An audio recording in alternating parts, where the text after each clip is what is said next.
Thank you for watching the Citizens Report. My name is William Donahue. Today I'm going to start off with this article. Deer Creek Deer Creek School District responds after video shows students licking toes for fundraiser. This was a middle school fundraiser where the students paid to get in, and it was classes versus classes games that they were playing. One of the games was students licking peanut butter off each other's toes. So I don't know who came up with that game, but I think that they should definitely resign or be fired because what kind of a child activity is that? We used to do like field day and do like outdoor track activities and stuff. Maybe that would be a good idea. Not licking toes. Okay, that's just a random article that I wanted to get out of the way. Now for Ukraine, Biden considers sending U.S. Army's money to Ukraine. This is from Bloomberg. They say it was only $200 million. And they say it's a small fraction of the $61 billion worth of Ukraine aid President Biden has been requesting from Congress. So $61 billion, they want $200 million. What are they doing? Just going around to every different agency and department and asking for money? This is how you circumvent the Congress. Congress won't approve it, so you just go to different departments and beg for money, I guess. Europe is wargaming a food crisis. This is big. They say the combined forces of El Nino, La Nina, and La Nina have crippled Latin American soy output. Ukrainian and Russian grain farmers have gone to war. Indonesia has banned shipments of palm oil to Europe while China is hungry for crops. The Mediterranean region is getting more like a desert. So I don't know if those are the actual causes of it. Some of them, the war, certain things. But Europe is wargaming a food crisis. So, and it sounds pretty global. It doesn't sound like it's just Europe that is going to be facing this. EU aims to shift European arms industry to war economy mode.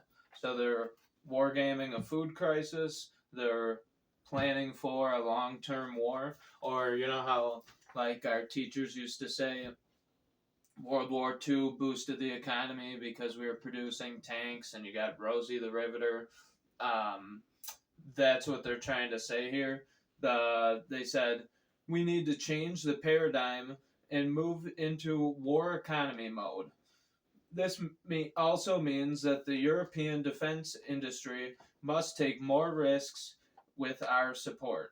So he's encouraging Europe to buy European manufactured weapons to boost their economy for an upcoming war. The nuclear accident still possible at Europe's largest plant. This is about Ukraine. This is about a large nuclear facility that they have. I highlighted some stuff, but basically they're warning about a nuclear plant that Russia has already taken over the land around, and they've secured this plant. So Ukraine, there was an attack on the plant. I don't know who did carry that out. Ukraine says it was Russia. Russia says it was Ukraine. This plant is secured by Russia. They haven't done anything so far. And like we saw last week, the EU is pulling false flags on Russia. So an attack on this nuclear facility is unlikely for Russia to carry out because they would just be blowing up land they already claimed, and doesn't make sense. So that is something to possibly pay attention to, and then watch as the story unfolds. The propaganda that comes out of it from whichever side, who says what. These type of warnings uh, in the future are very useful. Next article: NATO is growing reckless over Ukraine, and Russia's German military leak proves it. This, the one article that I referenced last week kind of ties to this. Both of those articles were saying that Germany investigated the people who leaked the tape instead of investigating the people who planned the attack. So this article is just kind of highlighting that, and also highlighting all the other panic that NATO is in, especially with that leak coming out. So for the next section, I got illegals again. This today is a huge story. New York Governor Kathy Hochul to deploy state police National Guard in New York City subways to combat crime surge. So this crime surge, they've had to ramp back up the police force in New York City since it was defund the police movement. Now they're doing bag checks at the city's busy bus stations. That's what the article says, busy bus stations. There's probably police and National Guard troops all over the place. But this here shows the end game of the plan. So you take the police, you defund the local police, and then you federalize and make the state and National Guard become the police force. You take the police away from the poor, and then you federalize it and carry out bag checks at bus stations. But they won't check people's IDs coming across the border. They won't vet any of the people to a standard that the American people agree with. They vet them, but if you say your name is whatever you want, then that's who you are. So security is higher for citizens than people crossing the border. That makes us second class citizens. The people that were already here are second class citizens now. Thank you, Kathy Hochul, for proving how corrupt you are. Illegal immigrants have a low homicide conviction rate, setting the record straight on illegal immigrant crime. This article came out towards the beginning of when people started to realize this crisis was a problem, and the government has since used this study for multiple. Use this study as like a reference for defending themselves. And then this article came out February 29th, so pretty recently. Cato's brazenly false claim about illegal immigrant crime research. So this article says that this study left out illegals identified in prison, illegals identified at arrest, and it says that their homicide and sexual assault conviction rates appeared to be greater than the Texas average. So that must have been, this article was based on the Texas Department of Criminal Justice. So this article left out people who were identified after they went to jail, left out all sorts of things, and what was used as a study to drive policy to allow these illegals into the country was on false pretenses. So then there's this article, because this crisis is happening. Now we have to worry about this. The FBI hunts for suspected Iranian assassin targeting Trump era officials. His name is Majid Dastani. I don't know if I pronounce. Oh, Majid Dastani Farahani, a suspected member of Iran's Ministry of Intelligence and Security, who the Bureau alleged has been recruiting individuals for operations in the U.S. to include lethal targeting of current/former U.S. government officials. So there's a literal Iranian assassin in the United States that came probably, I'm assuming, oh, it says here, speaks Spanish, frequently moves between Iran and Venezuela. The U.S.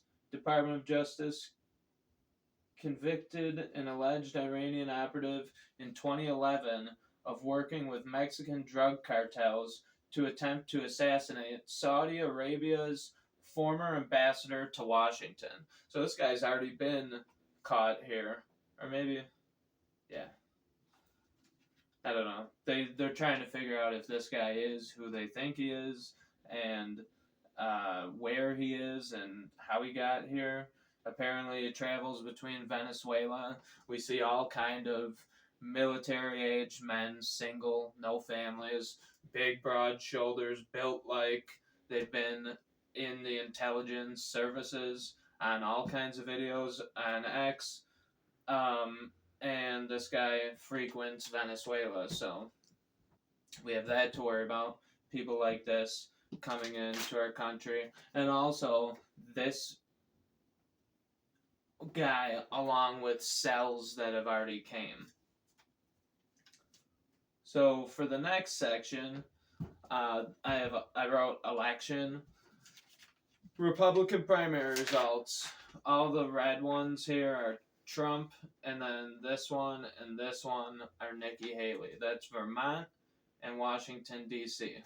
Nikki Haley scores 1 point on Super Tuesday in a state that Democrats can cross over and vote for the Republican primary, and Republicans can cross over and vote in the Democrat primary. All the other states didn't allow that. So you see Vermont and Washington, D.C. also has the same law in place. Those two areas where people never Trumpers can go against the grain, vote for the Republican candidate that isn't Trump, and that is most likely what we saw there.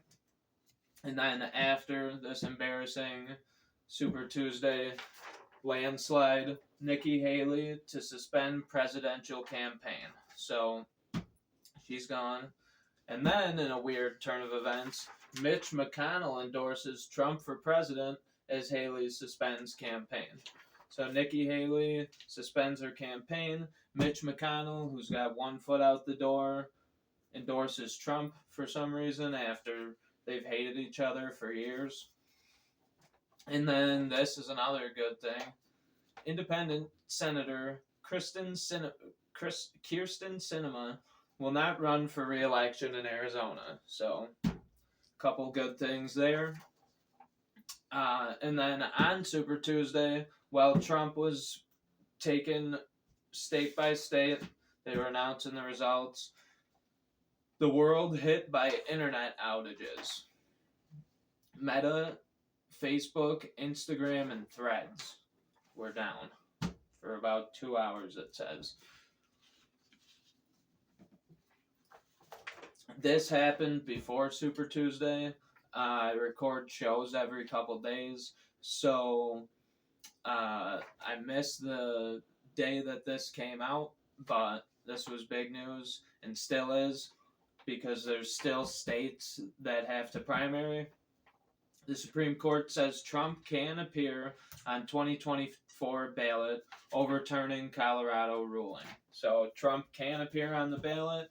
All the other states that contested it, or that tried to claim the 14th Amendment, probably will face the same decision.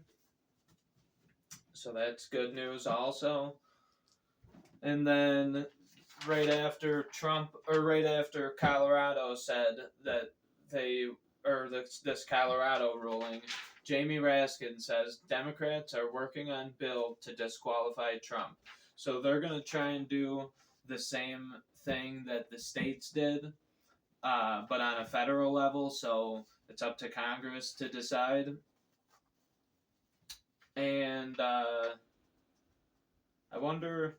I heard on I forget what show it was. They were talking about the possibility of a second January 6th like decision, like what Trump wanted. What the heck's his name? The vice president, Mike Pence. What Trump wanted Mike Pence to agree to, that clause in the law where you can recount the votes. If Trump wins, I wonder if Democrats will try and say that that is legal now and recount the votes. So they're working on trying somehow to disqualify Trump or something. So we'll see what happens with that. Next section I have is COVID. I know this has been a long forgotten topic for some, but there's a couple things that came out about it. So I guess I'll do this one first. It's official. We can pretty much treat COVID like the flu now. Here's a guide. So they say in this article that COVID precautions are now in line with those of other respiratory viruses. So some people said this 4 years ago, right at the very beginning, and now Samartha Reddy has finally come to the realization, and the CDC. So that's, I guess, good news. County GOP, COVID-19 vaccine is a bioweapon. They probably would put community notes or maybe take the video down if I didn't say that it was one judge who had written an opinion that it's not all of Florida saying that COVID's a bioweapon, but just to report on it,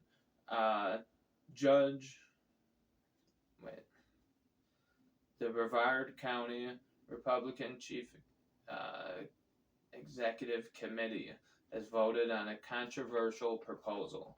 So that's that for the COVID section. Up next, Israel.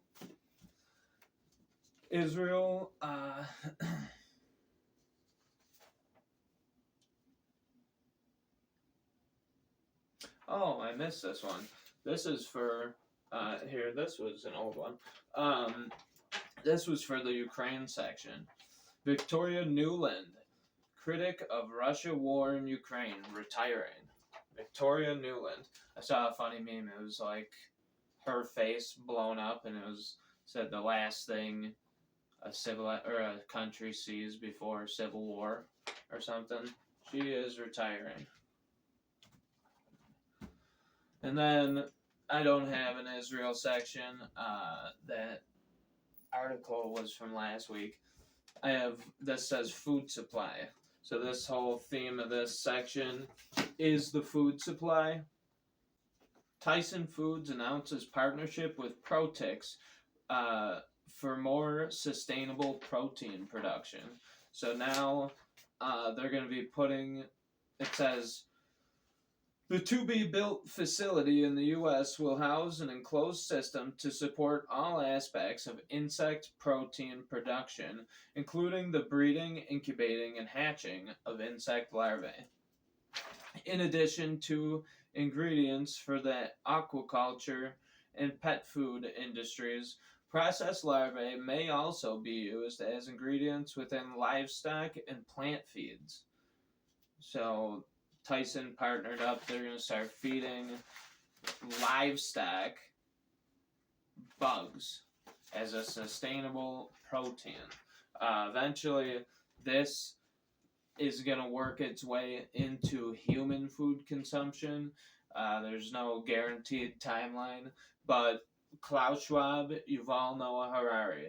If you want to know what the World Economic Forum, who decides policy for um, governments, hands down policy to governments, if you want to know what they think, I recommend that you look up, I guess just Google Klaus Schwab, you will eat the bugs.